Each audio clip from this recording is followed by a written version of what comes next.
자, 오늘은 청년 창업 성공 전략에 대해서 수업해 보도록 하겠습니다. 자, 우리는 창업이란 얘기를 많이 들었었죠. 그 중에서 이제 우리가 할 수 있는 뭐 일반 창업들, 우리가 흔히 많이 볼 수 있는 뭐 제과점을 창업한다든지 슈퍼마켓을 창업한다든지 이런 창업들은 일반 창업이라고 이야기하죠. 근데 우리가 그런 일반 창업 이외에 전문적인 기술을 가지고 접근해서 창업할 수 있는 기술 창업이라는 분야에 대해서 우리가 한번 첫 시간에 한번 해보도록 하겠습니다. 목차를 한번 보면은 기술 창업의 이해 1장이죠. 창업이 어떤 형태로 이루어지는가 하고 그 다음에 의미와 동향, 어떤 동향으로 이 창업이 잘 이루어지는가, 그 다음에 창업의 유형, 그 다음에 기술 창업의 특징과 성공 요소, 성공하려면 어떤 요소들을 가지고 할 수 있느냐, 기술 창업을 할 수 있느냐, 그 다음에 창업의 유형을 분석하는 이런 형태로 수업을 진행해 보도록 하겠습니다. 자, 첫 번째 기술 창업의 이해에 대해서 한번 봅시다. 기술 창업이 뭐냐? 말 그대로 해석해 보면은 기술을 가지고 창업을 하는 거죠. 그게 맞습니다. 그죠? 기술을 가지고 창업을 하는 것. 자, 그러면은 창업의 개념, 기술 창업의 특징, 성공 요인을 이해, 이런 것들을 알아보는 단원으로 한번 해보도록 하겠습니다. 여기서 이제 중요한 것은 창업을 이해하고 그 다음에 기술 창업의 특징과 성공 요소를 분석한 다음에 자기가 어떤 형태의 창업을 하겠다고 한번 분석해 보는 것, 이게 이제 가장 중요하겠죠. 자, 창업의 의미에 대해서 한번 볼까요? 자, 서론 개요 단원이죠. 처음에니까 이제 개요에 대해서 한번 알아보고 그 다음에 기술 창업에 대해서 한번 알아보도록 하겠습니다. 창업이 뭐냐? 이러면 새로운 업을 시작하는 겁니다. 우리가 개인으로 하건 법인으로 하건 그런 것들은 어떤 규제에 의해서 만들어지는 것들이고, 일단 창업이라고 하면은 새로운 업을 시작하는 겁니다. 그렇게 정의를 하고 있죠. 자, 그러면 창업의 의미로서 어떤 의미를 부여할 수 있는지 한번 봅시다. 창업의 의미와 동향. 그럼 개인적 차원과 사회적 차원, 국가적 차원에서 창업을 어떻게 볼 수 있냐? 이 얘기죠. 자, 개인적 차원에서는 창업을 하면 어떤 것들이 발생할 수 있습니까? 성공하면 우리가 개인적 차원에서는 경제적 부를 창출할 수가 있겠죠. 그럼 반대로 실패하면 어떻게 됩니까? 경제적 손실이 발생하는 거겠죠. 그렇기 때문에 창업을 한다는 것은 우리가 생업의 관계가 되는 거죠. 개인적 차원에서는. 그렇기 때문에 신중한 결정이 필요하다는 얘기입니다. 신중한 결정을 내려서 이제 해야 되겠죠.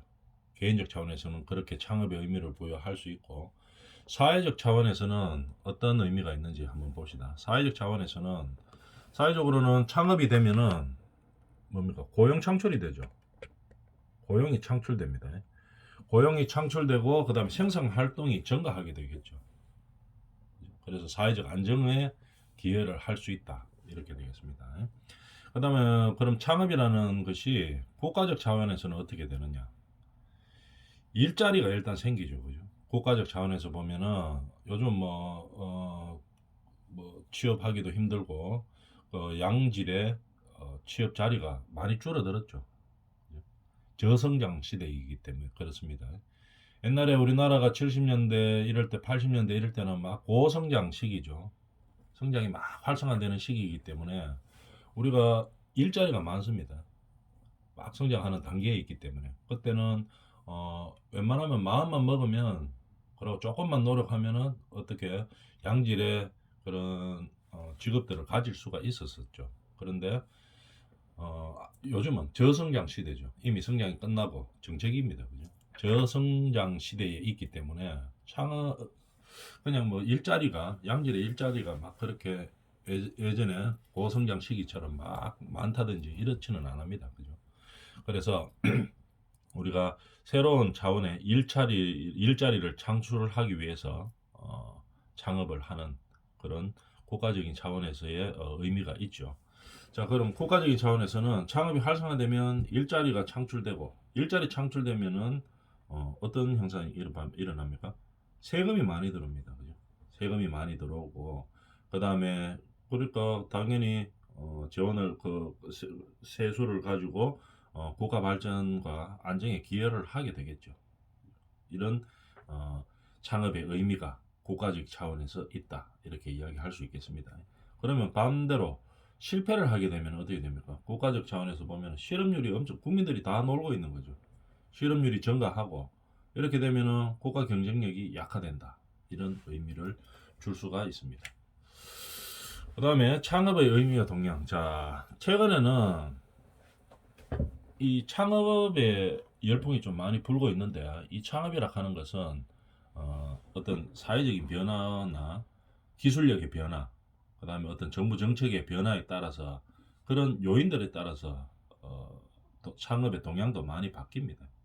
그럼 어떤 시대에는 무엇을 필요로 하는 시대냐에 따라서 이 창업들이 동향들이 많이 바뀌어 가고 있다, 이런 얘기겠죠. 자, 그 다음에 경제 성장을 위한 성장 동력이라고 이야기할 수 있죠. 창업을 하는 것은. 그 다음에 국가의 일자리도 많이 생기고, 그러면 국민의 실업률도 좀 줄어들고, 그래서 자꾸 이제 경제가 성장하는 그런 요인이 될 수가 있습니다. 그래서 우리가 요즘 창업의 동향을 보면은 창업을 할 수 있는 기반들이 우리 지금 사회에서는 많이 시켜 주고 있죠, 그죠? 그래서 예를 들어서 어떤 특별한 아이디어나 기술력이 있으면은 누구나 창업이 가능할 수 있게끔 제도적으로 만들어 주고 있습니다, 그죠? 것들에 대해서 한번 알아봅시다. 창업의 기회는 다양화되고 있습니다. 왜냐하면은 우리가 기술이 IT 기술이라든지 아니면 사회나 문화 환경이라든지 이런 환경들이 창업 기회를 많이 부여하고 있습니다. 그리고 우리가 어떤 기술력이 있으면 이제 생각을 해보게 되겠죠. 야, 내가 어떤 기술을 가지고 아이디어를 가지고 있는데 이거를 창업으로 연결시킬 수 있을까? 이렇게 고민을 많이 해보죠. 그런데 우리가 이제 그럼 이 기술력을 가지고 창업을 위해서 필요한 어, 절차라든지 과정이라든지 이런 것들을 알아보려고 하면 우리가 쉽게 알아볼 수 있습니다. 그죠? 쉽게 인터넷으로 핸드폰으로도 알아볼 수 있죠. 대충은 알아볼 수 있습니다.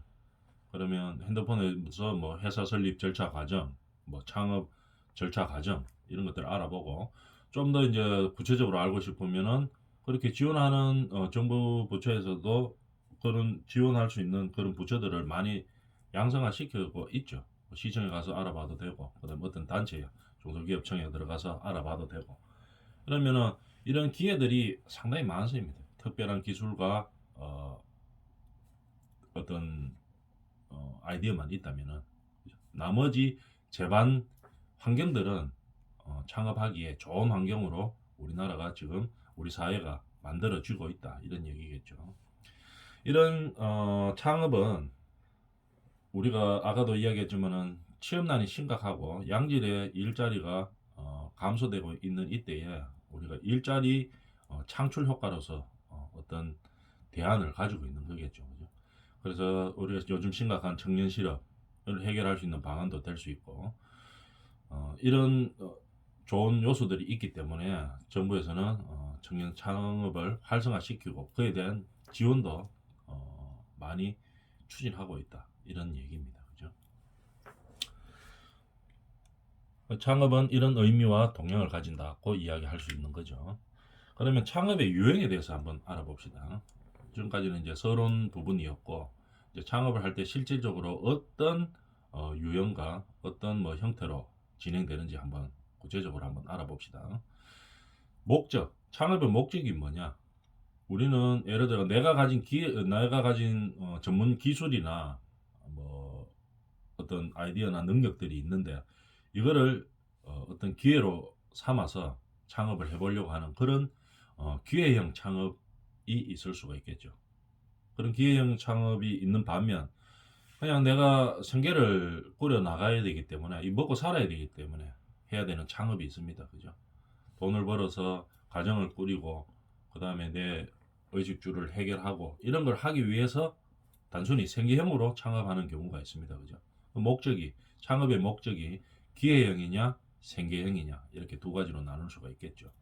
그러면 창업의 특징에 대해서 한번 볼까요? 특징은 어떤 예를 들어서 우리가 20대에 어떤 의지를 가지고 도전적으로 하는 도전 창업이 있을 끼고 그다음에 어떤 사회적인 기반을 가지고 전문적인 지식이나 이런 걸 가지고 이제 할 수 있는 기반 창업, 그다음에 전문성을 살린 전문 창업, 그다음에 안전성을 유지하는 안전 창업 이렇게 이제 특징적인 구조로 나눌 수 있습니다. 물론 뒤쪽에 이제 세세하게 나옵니다. 전체적인 계략적으로 이제 보는 거예요. 법적 구조, 창업의 법적 구조는 크게 개인 기업이냐 법인이냐. 개인은 쉽게 말해가 뭡니까? 누가 창업하는 겁니까? 개인이 하는 겁니다. 그냥 나 혼자서 하는 거예요. 반면에 법인은 여러 명이 모여서 이제 하는 거겠죠. 그렇기 때문에 개인은 자기 혼자가 하는 기업이라고 볼 수 있겠죠. 개인 기업은. 그래서 책임 또한 이제 뭐 무한으로 져야 됩니다. 자기가 혼자서 책임을 다 져야 됩니다. 그러나 법인 회사인 경우에는 여러 명이 하기 때문에 책임의 범위도 정해져가 있죠. 어떤 회사에서 문제가 생겨도 내가 받는 책임은 딱 유한적으로 한정이 되어 있습니다. 법으로 딱 규정되어 있겠죠. 어느 정도까지의 책임만 지면 된다. 이렇게 이제 제도화되어 있는 거죠. 그 다음에 형태로 보면 창업의 형태는 우리가 전문적인 기술을 가지고 창업하는 기술 창업과 일반 창업, 그냥 특별한 기술 없이 그냥 진입을 쉽게 할 수 있는 이런 일반 창업이 있겠죠. 그죠? 기술 창업은 어떤 전문적인 기술이나 뭐 아이디어나 뭐 지식이나 이런 것이 있어야 되기 때문에 함부로 진입하기가 어렵죠. 기술 창업은 어렵습니다. 그러나 일반 창업은 그에 반대로 누구나 진입이 가능하고 쉽게 창업할 수 있는 그런 형태다. 이렇게 되는 거겠죠. 그래서 창업의 유형에 대해서 이제 알아보겠습니다. 계략적으로 보면 이런 형태를 가지는데 이제 구체적으로 한 번씩 알아보겠습니다. 유형, 목적에 따른 분류죠. 기회형 창업과 생계형 창업이 있습니다. 기회형은 아까 이야기했다시피 자기의 어떤 지식이나 아이디어를 실현하고자 하는 그런 목적을 가지고 하는 거겠죠. 반면 생계형은 생계를 유지하기 위해서 하는 형태고. 그 다음에 창업 기반의 특징에 대해서 보면 기회형은 보통 어떤 지식이나 기술이 있어야 됩니다. 그죠? 내가 알고 있는 지식이나 아이디어나 기술을 가지고 창업을 하는 거기 때문에 기술이나 지식이 집약적으로 뭉쳐져 있어야 되겠죠. 반면 생계형 창업은 그런 특별한 기술은 없이 그냥 노동 집약적으로 가는 겁니다. 노동으로 그냥 하는 거겠죠. 어떤 특별한 기술은 없고 시간과 노동을 투여해서 생계를 유지하기 위해서 돈을 벌고 이렇게 하는 게 이제 생계형 창업이라고 이야기합니다. 기회형 창업은 일단 자발적으로 하고자 하는 의지가 더 큰 거죠. 내가 전문적인 기술이 있는데 이걸 가지고 창업을 해가지고 사회에 보탬이 되겠다. 그리고 그 다음에 그에 따른 경제적인 부를 내가 누리겠다. 이런 자발적인 형태로 나타나는 겁니다. 생계형 창업은 비자발적이라고 이야기할 수 있죠. 내가 하고 싶어서 하는 게 아니라 먹고 살아야 되니까 뭐 억지로 우리가 이 노동 집약적으로 생계를 유지하기 위해서 이제 업을 창업을 해가지고 유지해 나가는 거겠죠. 그런 동기가 자발적이냐 비자발적이냐 이런 동기로 나눌 수가 있겠습니다. 형태는 기회형 창업은 보통 벤처 우리가 2000년대 초반에 많이 유행했던 벤처 창업, 소기업 뭐 이런 것들, 1인 창조기업 이런 것들이 어떤 형태라고 볼 수가 있겠습니다. 뭐 여러 가지 형태들이 많이 있죠. 1인 벤처 기업이라든지 뭐 이런 기회형 창업들은 보면은 예를 들어서 자판기 같은 거를 한번 들어볼까요? 옛날에는 자판기 같으면은 뭐 했는 겁니까? 커피 뽑아 먹는 자판기 이제 이런 게 다였죠, 그죠? 근데 여러분들 요즘 이렇게 가보면은 자판기 형태도 자꾸 변화하죠. 어떤 식으로 변화합니까? PC방 같은 데 보면은 뭐 과자 나오는 자판기도 있고, 그 다음에 뭐 라면을 끓여서 직접 끓이는 형태로 뭐 나오는 형태도 있고 자꾸 이런 기회 아이디어를 가지고 자꾸 이제 발전하는 겁니다. 그죠? 그래서 이런 지식과 근데 이제 자판기 예를 들면은 커피만 가지고 자판기를 운영하다가 그다음에 이제는 그런 활동 영역이 좋아졌죠. 그러면 예를 들어서 뭐 과자가 나온다든지 그다음에 라면을 끓일 수 있다든지 이런 것들은 지식이나 어떤 아이디어가 있어야 되겠죠. 그죠? 그리고 기술력도 있고 그걸 끓일 수 있는 라면을 끓일 수 있는 그런 기술력도 자판기 안에 넣어줘야 됩니다. 그죠? 이렇게 해서 벤처 기업을 많이 창업을 하죠. 어떤 전문적인 기술과 아이디어를 가지고 또 건축적인 예를 보면은 콘크리트 같은 거 유동화 콘크리트라고 해가지고 일반 콘크리트보다가 물기가 상당히 묽습니다. 묽으면 어떻게 되겠습니까? 건물을 지을 때 콘크리트 탓을 할 때 아주 쉽겠죠. 강도도 좋고 그다음에 유동성도 좋고 잘 이제 묽게 돼가 있기 때문에 똑같은 강도만 나온다 하면 시공성이 엄청 좋아지는 겁니다. 그죠? 그런 기술력을 가지고 유동화재를 태워서 이제 콘크리트 강도를 묽게 만드는 거죠. 이런 식으로 하는 기술을 가지고 기회형 창업을 시작을 했는 거죠. 이런 벤처 기업들이 많이 있습니다. 그 결과 사회적으로도 이제 뭐 건축 쪽에서도 뭐 이제 시공성이 상당히 좋은 제품들이 나왔으니까 국가 경쟁력이 엄청 좋아지겠죠. 우리나라가 가지고 있는 기술이니까. 이제 이렇게 되면서 개인적으로는 어떻게 됩니까? 개인적으로는 이런 기술력을 가지고 일을 하면서 회사가 이제 부유해지고 개인적으로 또 내한테 경제적인 도움도 되고 이제 이런 식으로 이제 기회형 창업이 되는 겁니다. 반대로 생계형 창업은 우리가 이제 많이 볼 수 있는 뭐 식당이라든지 제과점 이런 것들 우리가 생계를 끌어가는 문제도 상당히 중요한 문제죠. 가정을 이끌고 나갈 수 있는 이런 것들이 중요하기 때문에 이런 생계형 창업은 우리가 볼 수 있다시피 뭐 특별한 기술은 없지만도 우리가 열 수 있는 이런 창업 형태라고 볼 수 있겠습니다. 특징에 따른 분류를 보면은 도전 창업, 기반 창업, 전문 창업, 안정 창업으로 나눌 수 있는데 도전 창업은 어떤 겁니까? 우리가 이 내용에서 볼 수도 있겠지만 앱을 개발한다든지 IT 관련 업종이라든지 이렇게 어떤 도전 정신을 가지고 열심히 집중해서 이제 할 수 있는 것들이겠죠, 그죠? 도전 창업이라고 표현하고 있습니다. 보통 20대에서 많이 그렇게 하죠. 그다음에 기반 창업은 적성과 취미, 직장 경험들을 가지고 뭐 웹을 이제 제작할 수 있는 기술이 있다든지 아니면 기술을 가지고 뭐 어떤 정보를 활용할 수 있다든지 이런 약간의 전문적인 특성에 대한 기반을 좀 가지고 있어야 됩니다. 그런 기반을 가지고 창업을 시작하는 거겠죠. 기반 창업이라고 이야기합니다. 그 다음에 전문 창업이라고 보면은 우리가 전문 지식과 경력, 그러니까 뭐 기반 창업과 조금 유사한 형태지만 기반 창업보다 훨씬 더 많은 경험과 전문 지식이 축적된 상황에서 이제 시작하는 거겠죠. 전문 창업이라고 이야기합니다. 컨설팅을 한다든지 아니면 기술 개발을 한다든지 그죠? 뭐 제조 기술을 한다든지 이런 아니면 음식점을 하는데 아주 특별한 그죠? 그런 노하우라든지 전문 지식을 가지고 있다든지 음식에도 그런 건 당연히 있죠, 그죠?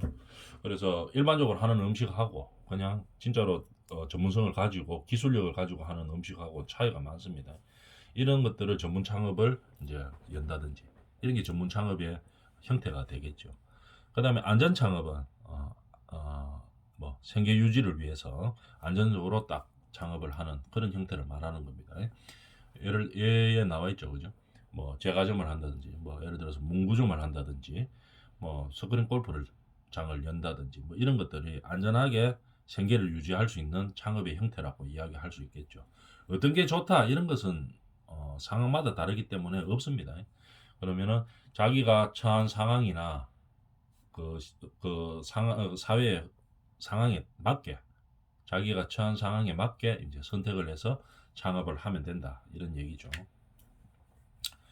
창업의 유형에 보면은 법적 구조에 따른 분류가 어떻게 되느냐 이렇게 나눠집니다. 크게 우리나라는 뭐 개인이냐 법인이냐 이걸로 크게 나눠질 수가 있겠죠. 아까도 이야기했지만 개인 사업은 개인이 출자를 합니다. 돈을 개인이 낸다는 얘기죠. 자본금을 개인이 혼자 다 내는 거죠. 그러니까 어떻게 됩니까? 자본 조달도 한계도 있고, 그러니까 쉽게 말해 개인 사업을 하면 자기 겁니다. 모든 책임을 자기가 져야 돼요. 자기가 책임을 지고, 그 다음에 이윤도 대신에 전부 다 자기 거죠. 그래서 무한 책임을 지는 그런 형태의 개인 사업자가 있게 되는 겁니다. 그러면 세제는 어떻게 되느냐? 종합소득세로 이제 과세를 하게 됩니다. 1년치를 이제 소득을 보는 거죠. 예를 들어서 개인 사업자 같으면은 올해 같으면 2021년이죠. 21년도 1월 1일부터 12월 31일까지의 소득을 봅니다. 매입이 있을 거고 매출이 있겠죠. 사업체를 운영하다 보면 경비로 잡히는 그거를 매입 매출에서 그러면 매입하고 매출하고 더하기 빼기를 하는 거죠. 그러면 플러스가 되면 소득이겠죠. 물론 뭐 회사 운영 경비는 다 이제 그거는 이제 포함해서 이제 절감하고 난 다음에 매입과 매출을 비교해 봤을 때 플러스가 되면 소득이 되는 거죠. 마이너스가 되면은 소득이 없는 거겠죠. 플러스가 돼가 소득이 되면 그 다음 해에 종합소득세 신고를 하게 됩니다. 그죠? 종합소득세 신고를 하게 되면 5월달에 하죠. 5월달에 그 다음 해 5월달에 하게 되겠죠. 종합소득세를 신고하게 되면은 소득세 율표에 따라서 소득세를 납부하게 됩니다. 과세율표가 있으니 매년 조금씩 바뀌죠. 보통 뭐 6에서 지금은 올해는 또 개정이 돼가지고 뭐 45%까지 내는 경우도 있죠. 금액에 따라서. 보통 한 6에서 40%그 사이에서 낸다고 보면 되겠습니다. 이런 소득세 율표에 따라서 소득세를 이제 부과하는 거죠. 소득세 부과하고 나면 나머지 소득은 이제 개인 것이 다 되는 거겠죠. 그리고 개인 사업자의 가장 큰 특징은 뭡니까? 감사를 안 받습니다. 그죠?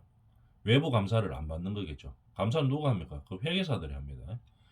회계법인에서 이제 들어와서 이제 법인 같은 경우에는 감사를 하게 되겠죠. 근데 개인은 뭐 외부 감사 대상이 아닙니다. 매출이 아무리 높아도 그냥 소득세 내고 그 다음에 문제 있으면은 어떻게 됩니까? 자기가 책임지고 이렇게 하는 거예요. 어떻게 보면 개인이 하는 거라고 볼 수 있겠죠. 자, 이런 게 이제 개인 사업자입니다. 그러니까 개인 사업자 내는 거는 상당히 간단하죠. 사업자 등록할 때 개인 사업자 등록하려고 하면은 업종업태를 정해가지고 세무서 가가지고 신고하면은 뭐 내겠다고 하면은 코드만 맞으면 웬만하면 다 나옵니다. 그죠? 코드 기준, 국세청 코드 기준이 있죠. 어떤 업종이냐 업태냐에 따라서 그냥 맞으면은 그냥 내줍니다. 그냥 개인 사업자는. 근데 이제 법인 사업자는 다르죠. 그죠? 개인하고 완전히 다른 반대라고 보면 되겠습니다. 법인 사업자의 가장 큰 특징은 뭐냐? 혼자 하는 게 아니고 여러 명이 하는 겁니다. 다수가 돈을 내 가지고 예를 들어서 우리 회사가 뭐 1억짜리 자본금을 가지고 출자하는 회사다. 이래 되면 내 지분이 몇 프로다. 이렇게 나오죠. 그죠? 내 지분이 30%다. 이래 되면은 자본금 출자를 30%를 했다는 얘기입니다. 그러면은 총 자본금이 1억이었으면 내가 3천만 원을 출자를 했다는 얘기겠죠. 그다음 다른 사람이 나머지 출자를 했겠죠. 70%에 대해서 몇 명이 되든 이제 이렇게 해서 돈을 이제 모아서 회사를 만드는 겁니다. 그러다 보니까 지분에 따라서 지분율이 있는 거죠. 내 지분율이. 내가 돈 투자했을 때 처음에 100% 되는 1억에 대해서 30%만 넣었다. 3천만 원만 투자했다가 하면 내 지분이 30%죠. 30%가 됐는데 다 무한 책임을 지지는 않겠죠. 그 30%에 해당하는 것만큼의 문제가 생길 때 유한 책임을 지는 겁니다.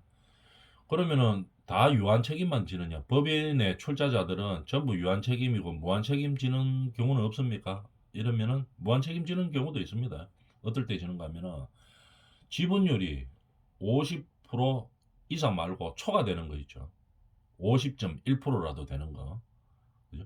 이렇게 됐을 때는 이게 50.1%가 되기 때문에 이렇게 되면은 경영을 할 수가 있습니다. 그죠? 대표자 선출권도 있기 때문에 자기 마음대로 경영할 수가 있게 되는 거죠. 경영권을 가지고 대표자 선임권도 있기 때문에 그래서 50%가 초과되는 상황 같으면은 자기 지분이 그러면은 어떤 법인에서 문제가 생겼을 때 이 책임을 개인 사업자처럼 무한적으로 책임을 져야 되는 부분들이 있게 되는 거겠죠. 그죠? 그러면 예를 들어서 나는 그런 무한 책임 조금 피하기 위해서 어, 나는 20%, 그 다음에 그래도 이제 이 법인에 대해서 관리를 내 마음대로 경영하고 할 수 있기 위해서 우리 자식들한테 또 20%. 우리 식구들 다 합해보니까 50% 넘어요. 50.1% 정도 됐습니다. 그러면 이거는 어떻게 보느냐. 내 개인은 50.1%가 아니더라도 우리 특수관계에 있는 사람들, 가족들, 이런 사람들 합해보면은 50.1%죠. 50%가 초과하죠. 그러면은 이런 거는 과점 주주라고 해서 한 개인이 그냥 50.1% 이상 가지고 있는 50% 초과되게 가지고 있는 지분율과 동일하게 무한 책임을 지는 경우가 져야 되는 부분들이 많이 있습니다. 그죠? 그래서 법인을 출자할 때는 이 구도에 대해서 잘 알고 지분율을 선택해야 되겠죠. 지분이 많다고 다 좋은 건 아닙니다. 그죠? 이런 식으로 왜냐하면 무한 책임을 부과받기 때문에 이제 그렇게 되는 거겠죠. 그럼 법인이 내는 세금은 뭐 어떤 것이 있느냐 한번 봅시다. 법인은 소득세는 내지 않습니다. 그죠? 법인이기 때문에 법인세만 내면 되는 겁니다. 법인세율은 늘 바뀌지만은 지금은 요거하고 조금 다르지만 일반적으로 한 저 정도 됩니다. 법인의 수익이 2억 이하이면 10%, 그다음에 2억에서 뭐 200억 사이에는 20%, 초과는 22%. 이거는 세율은 늘 좀 바뀌지만 항상 이런 형태로 법인세를 과세하고 있습니다. 그래서 법인세를 내고 나면 나머지 소득에 대한 금액은 누구 것이냐 하면은 법인에 출자 있는 사람 돈이 아니고 법인 돈입니다. 법인 돈. 법인은 사람은 아니지만 사람이라고 보면 되는 거죠. 이 법인이라는 사업자의 돈이 되는 거겠죠. 수익이 되는 거겠죠. 그럼 그 수익을 어떻게 쓰느냐에 따라서 다시 소득세가 부과되게 되겠죠. 법인이 만약에 법인을 가진 수익을 사용하면 그거는 소득세가 안 나오겠죠. 그런데 법인에 생겼던 수익을 출자자한테 주게 되면 그때는 다시 소득세가 발생하게 되는 겁니다. 그래서 법인의 개념을 한 번에 다 이해하기는 어렵지만 이런 식으로 전체적인 구조가 돌아간다 하는 것을 알아주면 되겠죠. 그리고 법인은 규모가 크면 항상 외부 감사 대상이 됩니다. 명확하게 하라는 취지겠죠. 그래서 100억 이상이면 외부 감사 대상이 되는 거겠죠. 매출 1년에 100억 이상이면. 근데 이것도 늘 바뀝니다. 어떨 때는 뭐 좀 더 올라가고 뭐 이런 게 늘 바뀌지만 기본적으로 한 저 정도 되면 외부 감사 대상이다 이렇게 됩니다. 그럼 외부 감사 받으면 어떻게 되느냐? 그 회계사들이 있죠. 그 회계사들이 뭐 회계 범인이라든지 이런 사람들이 지정을 합니다. 국가에서 원래는 이제 법인 외감을 해야 되는데 이 인력이 부족하기 때문에 그 권한을 회계사한테 준 거죠. 그죠? 그렇기 때문에 회계사들이 들어와서 감사를 합니다. 전부 감사를 해가지고 뭐 이 법인에서 사용 금액이 어떻게 되고 그뭐 수익이 어떻게 남고 매출이 어떻게 되고 매입이 어떻게 되고 이런 걸 다 감사를 합니다. 감사를 해서 감사 보고서를 쓰는 거겠죠. 그러면은 사람들이 볼 수 있습니다. 감사했는 이 내역을 이렇게 투명하게 법인은 해야 되는 거겠죠. 그리고 요즘 뭐 우리가 TV나 이런 데서 보면은 법인에서 뭐 어떻게 자금을 뭐 대표자가 뭐 또는 뭐 직원들이 횡령하고 배임하고 이제 이렇게 됐다 뭐 어쩌고 저쩌고 뭐 그래서 처벌받았다 이런 얘기들을 많이 듣죠. 그렇기 때문에 법인의 돈은 쉽게 말해가 내가 이 법인의 지분을 가지고 있는 주주라고 해도 자기 마음대로 사용하면 안 됩니다. 내가 설사 대표자라고 해도 자기 마음대로 쓰면 안 되죠. 왜? 법인은 다수가 출자했기 때문에 내 말고도 다른 사람들이 출자해가지고 있죠. 그렇기 때문에 법인은 법인 돈이지 법인의 대표 돈도 아니고 법인의 출자자 돈도 아닙니다. 물론 권리는 있죠. 그렇지만 그 권리를 넘어서 가지고 법인의 자금을 사용하게 되면은 이게 횡령이고 이게 배임이 되는 거겠죠. 그래서 법인은 개인하고 다르다 하는 거 알아줘야 되겠습니다. 그럼 개인 사업자는 어떻게 됩니까? 그럼 소득이 있어가지고 내 마음대로 써도 됩니까? 개인 소득자들은 자기 마음대로 써도 됩니다. 단지 자기 마음대로 쓰면은 세금의 과세가 들어가는 거죠. 뭐 횡령이나 배임이나 이런 거는 아닙니다. 자기의 사물이기 때문에 법인은 타인의 자물이기 때문에 이제 횡령이나 배임이나 이런 법적 조치들이 많이 발생하게 되는 거죠. 창업의 형태에 따른 분류 보면 형태에 따라 기술 창업과 일반 창업으로 나누죠. 아까도 계속 이야기 나오지만 기술 창업은 기회형 창업입니다. 그죠? 어떤 기술과 지식을 가지고 창업하는 기술 창업이겠죠. 근데 일반 창업은 생계를 위해서 창업하는 것 이런 것들을 말하는 겁니다. 기술 창업과 일반 창업의 구분은 그렇게 줄 수 있다 이런 얘기겠죠. 그러면 기술 창업은 기술 집약적이죠. 노동력이 필요 이상 있을 필요는 없습니다. 그죠? 기술력과 지식만 있으면 되는 거겠죠. 그래서 지식과 기술을 가지고 창업을 해가지고 그 기술을 가지고 이제 회사를 유지해 나가는 거겠죠. 그와 반대로 일반 창업은 어떻게 됩니까? 대부분 노동 집약적입니다. 그죠? 노동력과 시간을 투자해 가지고 업을 이어가는 형태의 창업이 많은 것이죠. 이렇게 창업의 형태를 분류할 수 있었습니다.